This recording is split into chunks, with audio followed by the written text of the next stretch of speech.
Well, howdy there, Internet people. It's Bo again.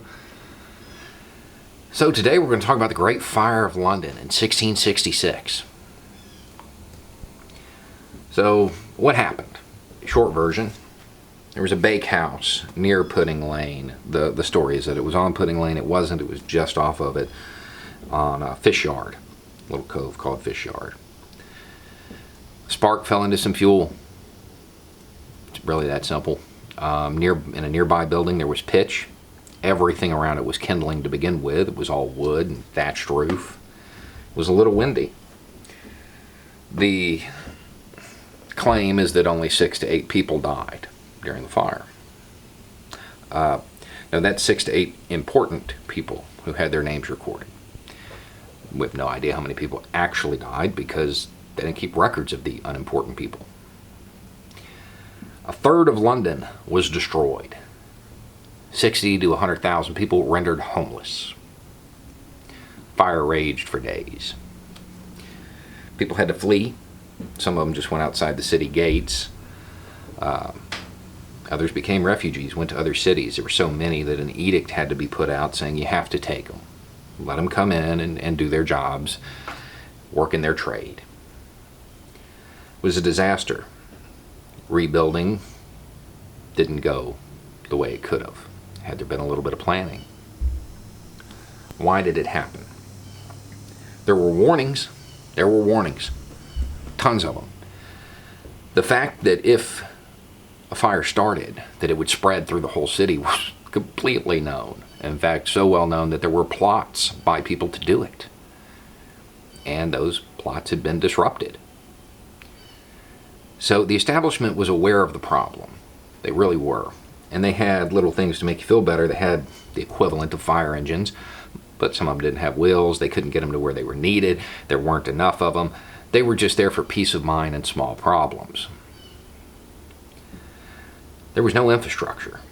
There were no fire breaks, for example. Breaks between buildings to stop the fire from spreading. Didn't happen. They didn't have them. They knew this was an issue, but they didn't have them because people didn't want to tear down their buildings and lose their land because that would interrupt their profits. Makes sense. Even during the fire, when those fighting the fire said, we can tear down these buildings and stop it from spreading. No, didn't want to do that initially. It had to get real bad before the establishment let it interfere with their profits. No access to the river. There were a bunch of stuff, a bunch of problems. All that could have been fixed and all that were widely known. The problem is that nobody believed it. Not enough to interfere with their profits. Not enough to make the changes because it was too expensive. All they needed was infrastructure. By the time they admitted they needed it, well, it was too late. A third gone. Man, if that is not perfect foreshadowing for today's climate problem, right? Rich ignoring it for the sake of profits. People denying it when anybody who looks into it can see that it's very evident. All it takes is infrastructure and planning, but that costs money. We don't want to waste money on something. Wasn't a matter of if, it was a matter of when, just like this. And at the end of the day, when it happens, well, there'll be a few, 6 or 8 important people that have a problem, but they'll be fine. It'll be the poor, those people with no power. Those will be the people that suffer the most.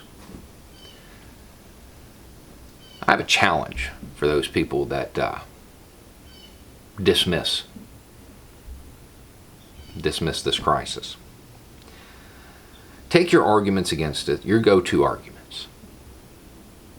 Type it into Google, followed by the word debunked, and just read.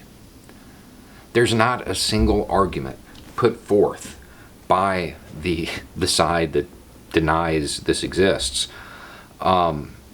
that hasn't been completely destroyed.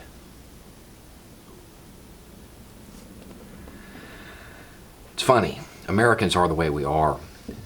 We disbelieve a lot of things when it comes from authorities, and when it comes from large corporations, especially oil companies.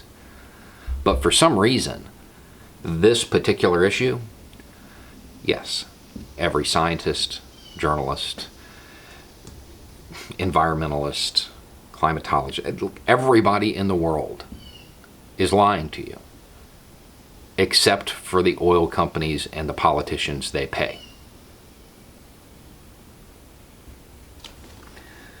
Anyway, it's just a thought. Y'all have a good day.